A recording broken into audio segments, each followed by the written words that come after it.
ओम गुरुवे नमः। प्यारे हरि भक्तों, अब आज हम जो विषय ले रहे हैं ये ज्योतिष संबंधी ही विषय है, पर मैं इसमें आपको आज एक बहुत ही महत्वपूर्ण जानकारी दे रहा हूँ और ये जानकारी सटीक भी है और मान्य भी है।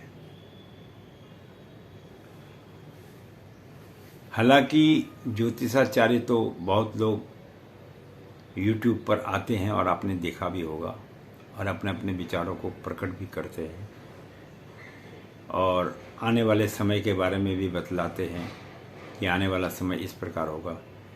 इन तमाम बातें, ये तो छोटी मोटी बातें जो भविष्य के बारे में बतलाते हैं, ये तो हम तो उससे भी अधिक सटीक जानकारी आप लोगों को दे सकते हैं। लेकिन सबसे महत्वपूर्ण बात यह है कि जो व्यक्ति जीवन में आनंद ले रहा है, उस आनंद को दुख और गंभीरता के साथ क्यों जिया जाए, इसलिए मैं भविष्य के बारे में ज़्यादा सटीक जानकारी देता नहीं हूँ। अन्यथा हम तो आपको सब कुछ बता सकते हैं, कब युद्ध होगा, कब क्या होगा, क्या होने वाला है, क्या पृथ्वी पर होगा, क्या भारतवर्ष का होगा। मेरे से किसी भी विषय में अगर कोई आदमी जानकारी के विषय में अगर ज्ञान कहे तो मैं संपूर्ण भविष्य की जानकारी आपको दे सकता हूँ, पर मैं देता इसलिए नहीं हूँ क्योंकि मैं कहता हूँ कि जब तक जीना है खुशी के साथ जियो, बाकी जीवन मृत्यु हानि लाभ ये वास्तव में विधि के हाथ में है, मनुष्य के हाथ में कुछ नहीं है। मैंने अपने जीवन में ऐसे ऐसे परिवार देखे हैं जिनका बड़ा सुखमय जीवन व्यतीत हो रहा था। किसी का पति हवाई दुर्घटना में मर गया, किसी की पत्नी गांव में सांप के काटने से मर गई। कुछ लोग ऐसे देखे जो पहाड़ों से फिसल के गिर के मर गए। कुछ ऐसे देखे जो नाव में यात्रा कर रहे हैं और नाव में यात्रा करते करते वो नाव ही डूब गई। कई लोग स्टीमर में आ रहे हैं, स्टीमर ही डूब गया, उसमें लोग मर गए। ये तमाम चीज़ें जो है, मैं कोई बालक तो हूँ नहीं जो मेरे को इस विषय में ज्ञान ना हो, लेकिन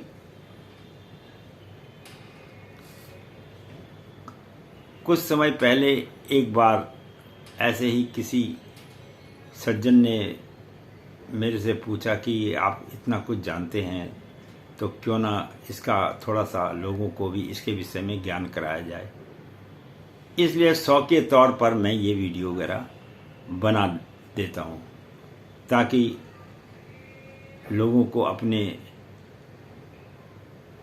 जीवन में जो कठिनाइयाँ आ रही हैं, अगर उनका वह निदान कर ले तो कुछ हद तक उसके जीवन में सफलता उसको मिल जाती है। देखिए, बात यह है कि ज्योतिष को बोलना और ज्योतिष के बारे में गहन अध्ययन होना ये हर व्यक्ति के बस की बात है नहीं। सबसे बड़ी बात तो पहले तो ये है,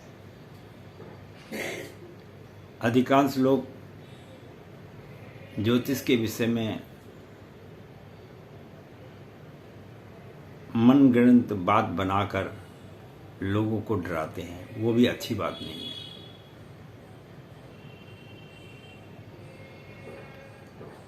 आप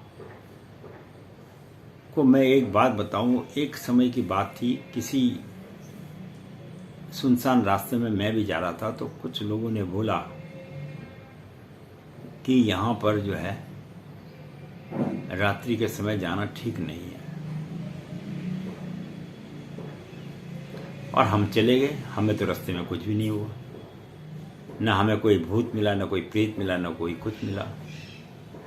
अब मैं ये नहीं कहता कि ये चीज़ें होती नहीं है, होती हैं। इसके पीछे का कारण भी मैंने आपको बताया कि पितृ कब किस स्थिति में भूत प्रेत बन जाते हैं।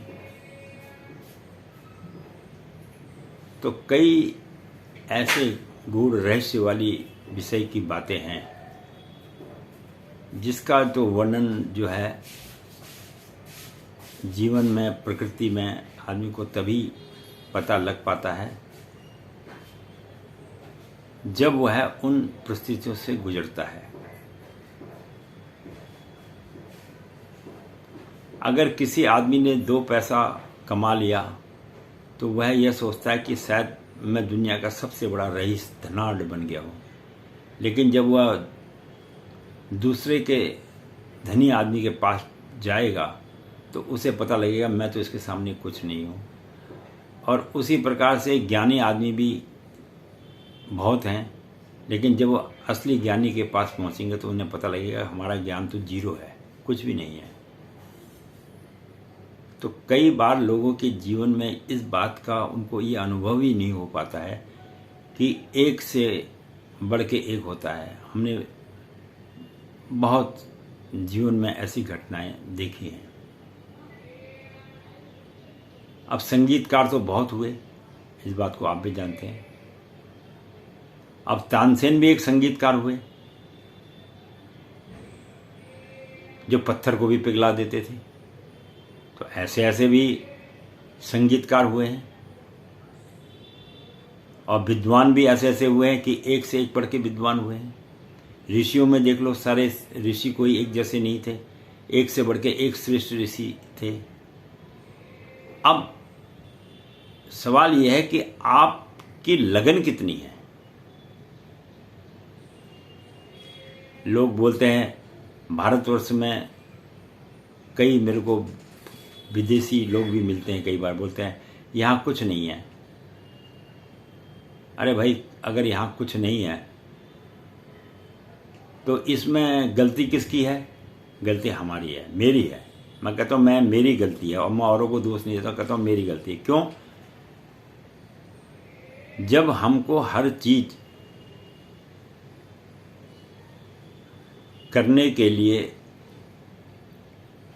हमारे अंदर सामर्थ्य नहीं है और जो कार्य हो रहे हैं हम उन्हीं के आधार पर चल रहे हैं, तो हम तो एक प्रकार से अपाहिज हुए ना। हम दूसरे पर निर्भर हैं, तो हमें दूसरे पर निर्भर क्यों होना है? तो दूसरे पर निर्भर ना होकर स्वयं अगर कार्य को करने लग जाओगे तो देश तो क्या, परिवार क्या, सब कुछ सुधर जाएगा। आज आप रोड पे कूड़ा करकट वगैरह कहते हैं, बहुत कूड़ा पड़ा हुआ है, बहुत करकट, कूड़ा के साथ में गंदगी है। अरे भाई, इस गंदगी को फैलाने वाला है कौन? आप और हम ही तो हैं। आप और हम ही तो हैं कि हम जो है कूड़े को निश्चित स्थान पर न डाल के जो है उसे इधर उधर फेंक देते हैं। फिर वो जो है धीरे धीरे करके वो कूड़ा एक विशाल रूप ले लेता है। इसी प्रकार से हमारे कई ब्राह्मण जिन्हें ज्ञान की प्राप्ति कम है, वो ये कह देते हैं कि भैया ऐसा है, जितनी राख वगैरह जितनी भी चीज़ें हैं और जो भी घर की पूजा संबंधी सामग्री है उसे आप जाके नदी में प्रवाहित कर दीजिए। भाई, सबसे बड़ी बात यह है कि नदी के अंदर में अगर आप कूड़ा करकट जाएंगे तो वो तो नहाने लायक स्वच्छ पानी रहेगा ही नहीं, पीने लायक स्वच्छ पानी रहेगा ही नहीं। आदमी का पानी पीने का सूत्र क्या है? यही नदियाँ तो हमारे सूत्र हैं। और हम जाके गंदगी उसके अंदर डाल देंगे तो जो हम उसके अंदर में पूजा पाठ का सामान डालते हैं वो दुनिया का सबसे घोर पाप है, घोर। अगर आपको राख को, हवन की राख को या फूलों को विसर्जित करना है तो उसे किसी वृक्ष के नीचे रख दीजिए, वो जिस प्रकार से पृथ्वी से पैदा हुआ है उसी प्रकार से उसमें लिप्त हो जाएगा। यही हमारे वेदों और पुराणों में सिद्धांत लिखा हुआ है। ये कहीं नहीं लिखा हुआ कि आप हमको अग्नि को जो है आप राख को जो है नदी के अंदर में प्रवाहित कर दीजिए। बहुत गलत बात है ये। अगर आप उस जगह पे इन चीज़ों का विसर्जन करते हैं तो ये सरासर गलत है। इसलिए मैं तो सभी लोगों को ये राय दूंगा कि चाहे आप शिवार्चन करें, चाहे आप कोई पूजा अनुष्ठान करें, उसमें जो भी उसकी सामग्री बाद में बचती है नदी के अंदर डालकर उसका निरादन नहीं करना चाहिए। क्योंकि जिस नदी के अंदर में आप डाल रहे हैं वहाँ नाना किस्म के अनेक प्रकार के पशु जो जानवर हैं वो अपना जीविका चलाते हैं, तो उनको मृत्यु के कगार पर डालने का अधिकार किसी मनुष्य को नहीं है। लेकिन इस मनुष्य को ये जरूर ज्ञान होना चाहिए कि आज हम डाल रहे हैं, हम मार रहे हैं किसी को, तो इसका कहीं ना कहीं उसको फल ना मिलने के बजाय उसका फल की जगह उसका दुरुपयोग करता है तो उसके जीवन में कष्ट उत्पन्न हो जाते हैं। इसीलिए मनुष्य को चाहिए कि अपने जीवन काल के अंदर में स्वयं अपने कर्तव्य को करना चाहिए। और जो व्यक्ति स्वयं अपने कर्तव्य सारे कामों को अपने आप करता है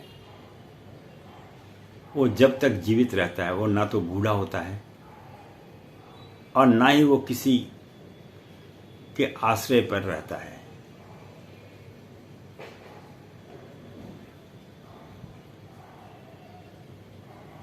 अब कई स्त्रियां जीवन काल में बहुत कार्य करते हैं और जैसे ही उसकी बहू आ जाए तो वह सारा कार्य इस प्रकार छोड़ देती है जैसे कि वह एक प्रकार से अपाहिज हो गई है। और अपाहिज हो भी जाती है। क्यों? जब वो काम ही नहीं करेगी तो उसके हाथ पैर कार्य ही नहीं करेंगे। जब उसके हाथ पैर कार्य नहीं करेंगे तो वो एक दिन न उसमें चलने की ताकत रहेगी, न उसमें उठने की ताकत नहीं, न बैठने की ताकत रहेगी। तो जो व्यक्ति जीवन भर कार्य करता रहता है और जब तक उसके शरीर में प्राण है, चाहे किसी प्रकार से कार्य करे, तो वह हमेशा अपने जीवन में बुढ़ापे में भी वह जवानी की अवस्था महसूस करता है। तो इस प्रकार अनेक प्रकार की बातें हैं। और वास्तव में अगर देश में चाहे नेता हो, चाहे कोई भी साइंटिस्ट हो, डॉक्टर हो, इंजीनियर हो, सबको ये चाहिए कि देश की प्रगति में अपना जो पूर्ण सहयोग दे सके वो दे। बाकी अगर धनोपार्जन के लिए विशेष रूप से कार्य करता है तो वो उसके बढ़ोतरी ना करके उसके जीवन का सर्वनाश करता है। क्योंकि अत्यधिक धन कमाने के चक्कर में न वह टाइम पे खा सकता है, न वह टाइम पे सो सकता है, न वह किसी मित्र से मिल सकता है, न उसके जीवन में उसको ये पता है क्या सुख है क्या दुख है। वो केवल अपने कार्य में ही मस्त रहता है। कार्य में मस्त रहना भी अच्छी बात है, कार्य में लगे रहना अच्छी बात है, लेकिन अपने कार्य में इतने विलिप्त मत हो जाइए कि तुम्हें अपने जीवन का रहस्य और अपने जीवन का ज्ञान प्राप्ति ना हो पाए। आप किस लिए पृथ्वी पर आपको भगवान ने भेजा उन कार्यों को करिए। क्योंकि धन के पीछे लोभ के, धन का मतलब है लोभ, लोभ के पीछे, चाहे किसी भी चीज़ में लोभ के पीछे जब व्यक्ति भागता है तो उसका सर्वनाश निश्चित है। यही हमारे जो है ऋषि मुनियों की जो खोज है, उन्होंने उसका यही तोड़ निकाला। इसीलिए विश्वामित्र जैसे महान ऋषि भी अंत में राजपाट छोड़ छाड़ कर ब्रह्म ऋषि बन गए। नहीं तो उन्हें क्या चीज़ की कमी थी? कोई कमी नहीं थी। ऐसे अनेकों राजा महाराजा, यहाँ तक कि सम्राट अशोक, जिसका आज हमारे पैसों के ऊपर में चिन्ह भी बना हुआ है, सम्राट अशोक, वो भी इस जीवन में जब लड़ते लड़ते थक गए, अंत में वो भी फिर भगवान की शरण में गए और वहीं जाके शांति मिले। तो मैं ये नहीं कहता हूँ कि आप धन मत कमाइए, लेकिन इतना ही धन की आवश्यकता अपने जीवन में रखिए जिसमें कि आपका आराम से पालन पोषण हो जाए। और धन वो तभी तुम्हारे काम आएगा जब उसका तुम सदुपयोग अपने लिए भी करो।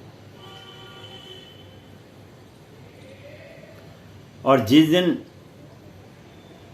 भगवान आपके कार्य से असंतुष्ट हो जाएगा तो वो कहीं ना कहीं आपको किसी न किसी रूप में दुर्घटना में अपने पास वापस बुला लेगा।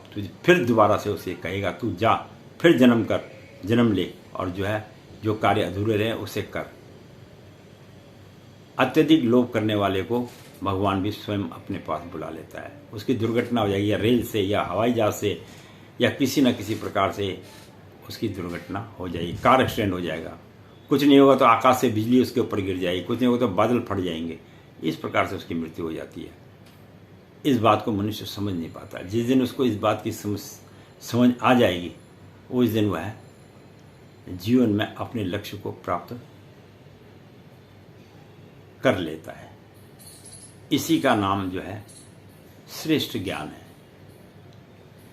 इसी को ही मनुष्य को अपने जीवन का श्रेष्ठ कार्य समझना चाहिए कि हम इस पृथ्वी पर जब आए हैं, किस ग्रह से आए हैं, किस नक्षत्र से आए हैं। ये तो बात सत्य है कि हम लोग एक इस पृथ्वी के ही निवासी नहीं हैं, हम अन्य ग्रहों से आए हुए लोग भी यहाँ पर हैं। इसीलिए हमारे जो विचार हैं वो भिन्न भिन्न होते हैं, इसीलिए हम अलग अलग समय पर पैदा होते हैं। और उसी के हिसाब से जो है हमारे भृगु महाराज और शुक्राचार्य जी ने मिलकर जो है और कई अन्य ऋषियों ने मिलकर जो है ज्योतिष शास्त्र की स्थापना की थी। ज्योतिष शास्त्र का एक विशेष ग्रंथ बनाया था जिसका हमारे जीवन में आज भी देखा जा रहा है और हम आगे भी इसके बारे में जो खोज वगैरह हो रही है, लोग अध्ययन कर रहे हैं। वो अभी 100 रुपये में केवल मात्र 2 रुपये के बराबर पहुंच पाए हैं। अभी तो 98% तो ज्योतिष बाकी है जिसका ज्ञान लोगों को अभी है ही नहीं। तो बड़ी रहस्यमय ज्योतिष विद्या है, इसे सीखना चाहिए। इसमें आप विज्ञान, ज्ञान, दवाई संबंधी बातें, कई चीज़ें आप सीख सकते हैं।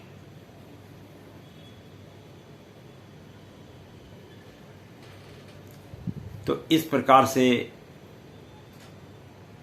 मैंने आपको थोड़ा बहुत अनुभव कराया और आशा करता हूँ कि वीडियो थोड़ी लंबी तो हो गई है, पर कभी कभी ज्ञान की बातें भी जीवन में होना चाहिए।